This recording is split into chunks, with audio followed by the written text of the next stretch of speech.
أجمل إحساس في الدنيا أنك تحس بفرحة الإنسان اللي تجبر خاطره. هداك الشخص المهموم والمغموم اطلع عليه وتدخله الفرحة لقلبه، وكن على يقين أنه جميع إنسان يفرح أخيه الله عز وجل ما راحش ينساه.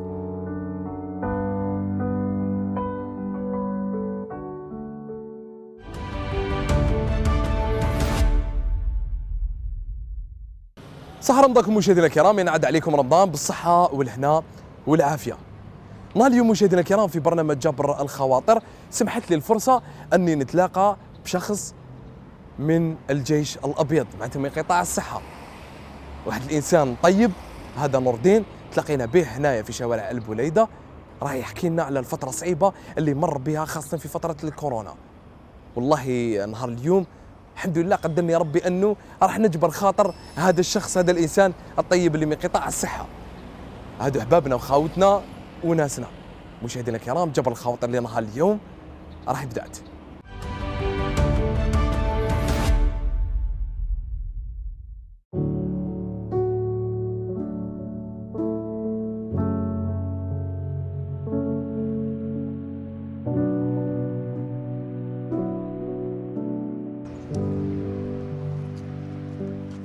السلام عليكم. وش راك اخي؟ والله الحمد لله. وانتم؟ صح رمضانكم. الله يحفظك ان شاء الله. الله يرضى عليك. انت عارفه باسم كريم؟ نور الدين يا حجادا. لا بليده بليده توجور. الله يخليك. وش المهنه ديالك؟ المهنه تاعي ممرض، انفيرمي. انا في لوبيطال معروف نورمالمون في مستشفى فرانس فانون، معروف. يا درا خدمه صعيبه والله غير صعيبه، والله ما سهله.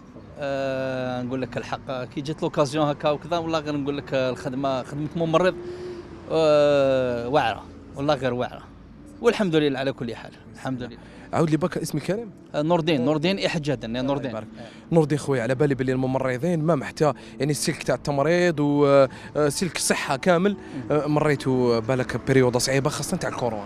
هو جوزنا والله غير جوزنا بيريود هذيك تاع 2019 2020 ليسونس، جوزنا واحد العامين ما كاش تنجم تقول كانت هنا البليده هذه يعيطوا لها بؤره تاع الكورونا. كيفاش كنت انت دير نور الدين؟ انت كنت ديريكتومون مع الشوك يعني مقابل الخطوط الاولى؟ ما كاش، احنا كنا كما يقول لك هاك شو كانوا يسمونا الجيش الابيض، كنا مع الخطوط الاولى. لا ما كاش المريض تخدم معه مباشره، وماكش عارف كيما يقول لك هذه الكورونا كاع ما فهمون، ما عرفناش كاع هذه الكورونا كيف دايره، كيف جات، كيف هي من الاولى يعني ما كاش خايفين. احنا خايفين كي الاطباء كي احنا كاع السلك كاع تاع قطاع الصحه كاع خايفين، ما عرفناش كاع هذه الكورونا كيف دايره، كيف تنتقل، كيف تعدي، كيف والله غير شي واعر.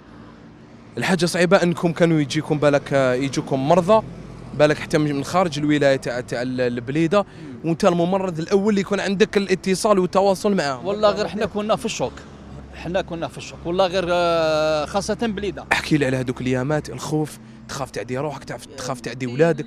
وش نقول لك، والله غير كانت واعره. كنا كما يقول لك نخدموا، كما يقول لك كانوا يبعثونا باريكيب، ريحوا 15 يوم ومعد الريبوزيو اون سيمان. 15 يوم هذوك والله غير ما نروحوش لديارنا، والله ما نشوفوا اولادنا، ما كاش من البعيد هكا تروح للدار تشوف وليدك ولا مرتك ولا ولادك. وكنا نروحوا كانوا دايرين دي زوتيل هكا دي زوبرج ولا باش نريحوا فيهم، نبقاو الكونتاكت هذا كيبقى غير بيناتنا الزملاء احنا لي زانفيرميي ولا ليسونسيال. ما كناش مع الدار ما كناش نروحوا. نفسيا كيفاش كنت خويا؟ والله غير احباط، والله غير احباط. كنا ما كاش، كنا ديزيسبيري خايفين، تدي المرض هذا تديه للدار.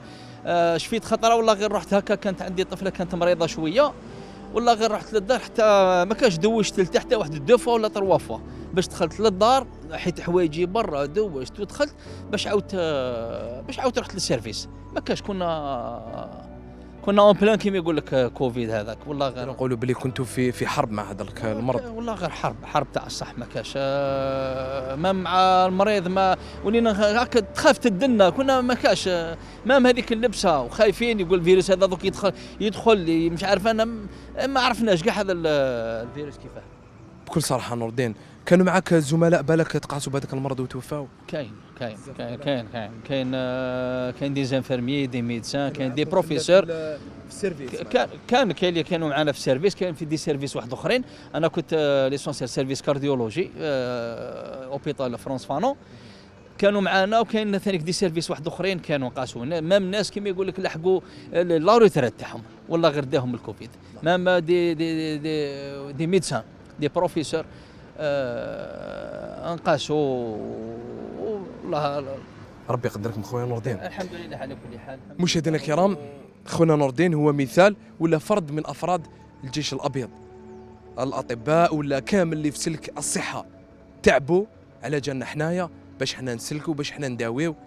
والله يستاهلوا كل التقدير ويستاهلوا كل الشكر ويستاهلوا يعني كل عبارات الشكر والتشجيع.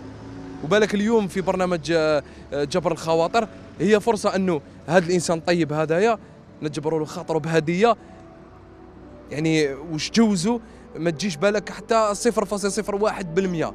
الى انه بالك اليوم فرصه جاتني فرصه انه بالك نمد حاجه صغيره لهذا الانسان الطيب ونشكر كامل يعني الفرق اللي عملت في الفتره تاع كورونا اللي تعبت وما زال لحد الساعه تتعب وتمد حياتها وتضحي بحياتها على جالنا احنا. خويا نور الدين في برنامج جبل الخواطر في كل مره في هذا شهر رمضان الكريم نكون في الشارع ندور نلقى انسان نقصر معاه نشوف الوضعيه ديالو وش الحاله ديالو ونقدموا له هديه نجبروا له خاطره بها نطلعوا له المورا كما احنا نقولوا. الله يخليكم ان شاء الله، الله يحفظكم ان شاء الله. الله يرضى عليك. الله يخليك. قل لي ودوكا كيفاش راهي الوضعيه خويا نور الدين؟ وصافا شويه الحمد لله كما يقول لك تحسنت على اللي كانت وكذا منا. ومام كما يقول لك الناس ولات كونسيون واعيين كما يقول لك تحسنت على الوضعيه والله غير تحسنت بزاف بزاف.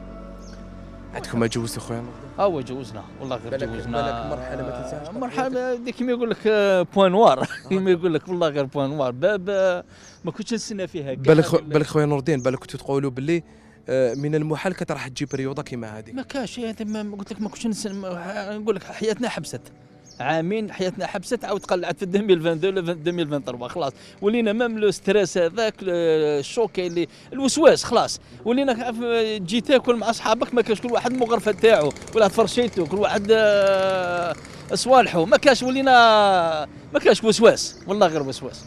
ربي يقدركم. ربي يخليكم ان شاء الله. الله يحفظك خويا نور الدين، يعطيكم الصحه انتوما خويا نور الدين، يعطيكم الصحه انتوما. قطاع الصحه احنا قلبنا كما يقول لك الله يرضى عليك. الله يخليكم انتم ثاني ربي يقدركم. امين.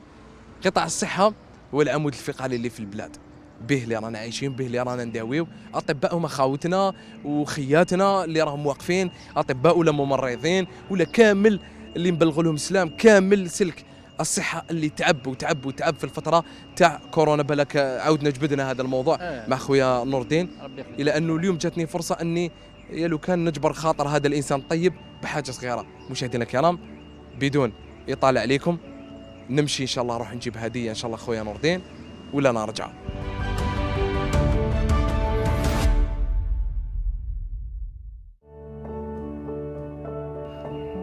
يا الله السلام عليكم خويا نور الدين. شد عليا وشنو هذا خويا نور الدين؟ ما سقسيتكش مستبيت؟ مستبيت عندك دراري؟ عندي 4 دراري. جات الهديه سواس والله غير وهما اللي وقفوا معايا والزوجه وكذا والله غير هم ضربه تاع الكوفيد تاع والله غير كانت كما يقول لك وقفوا معايا ولادي مرتي الله يبارك كما يقول لك. بالك هذه فرصه في برنامج جبل الخواطر توجه لهم رساله. كما يقول لك الرساله اللي نوجهها ما تكفيش كما يقول لك وقفوا معايا الزوجه الصالحه يعطيها الصحه ولادي ثانيك بارك الله فيهم فهموني كما يقول لك كنت ما نجيش للدار ما ندخلش بزاف ما نشوفهمش ما نتلاقاش بهم غير في التليفون والله غير وقفوا معايا وفهموا الوضعيه ويعطيهم الصحه ونبلغ لهم السلام. خلاص معناتها عندك هذه الهديه راهي مقدمه لك من طرف رايلان. هذا الميكرون الشباب هذايا اللي راهم من طرف رايلان اللي نشكرهم على الهدايا اللي راهم يقدموهم فيها رايلان وقناه النهار.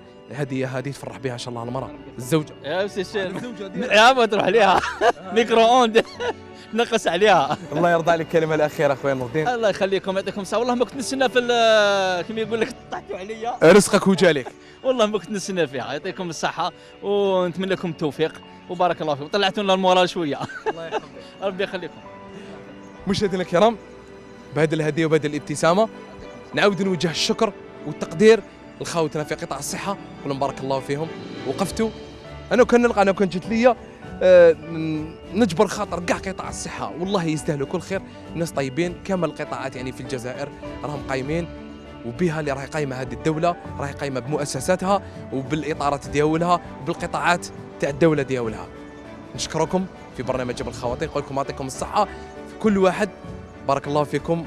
وقفتوا معنا في اصعب مرحله اللي مرت بها الجزائر، وهي فتره الكورونا، بارك الله فيكم. ووقفه اجلال وتقدير. صح فطوركم مشاهدينا، سلام.